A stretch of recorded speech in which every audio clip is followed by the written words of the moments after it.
তো pile one তোমাদের এটাই আসছে, আর লাস্ট এটাই দেখবো, আর কিছু আসছে কিনা। Anything else about this person, এই ব্যক্তিটাকে আর চেনা যাবে কি করে স্পিরিট? একটা কার্ড নেবো, একটা কার্ড নেবো। হোয়াট ইজ দ্য লাভার্স এখন? What is the lovers card?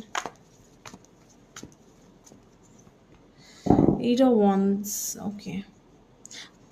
Communications খুব ভালো, খুব ভালো এই ব্যক্তির কমিউনিকেশন স্কিলস। আর এই ব্যক্তিটা তোমার লাইফে কিসে ক্ষতি করেছে? ওকে, কিং অফ কাপস তোমার ইমোশনাল স্টেটকে খুব ড্যামেজ করেছে। তোমার ফাইন্যান্সে ব্যক্তিটা প্রচণ্ড ক্ষতি করেছে। কি ক্ষতি করেছে ব্যক্তিটা পাইল ওয়ানকে?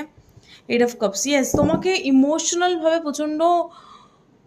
ইমোশনালভাবে ড্যামেজ করেছে। লাইক তোমাকে কোনো সিচুয়েশন থেকে বেরিয়ে যেতে হেল্প করেছে, কোনো সিচুয়েশন থেকে তোমাকে মুভ অন করতে হয়েছে ব্যক্তিটার জন্য। টেন অফ পেন্টিকলস তোমার ফাইন্যান্সের দিকটা থেকে হেল্প করেছে। লাইক এরকম কিছু ক্ষতি এই ব্যক্তিটা তোমার করেছে। ওকে।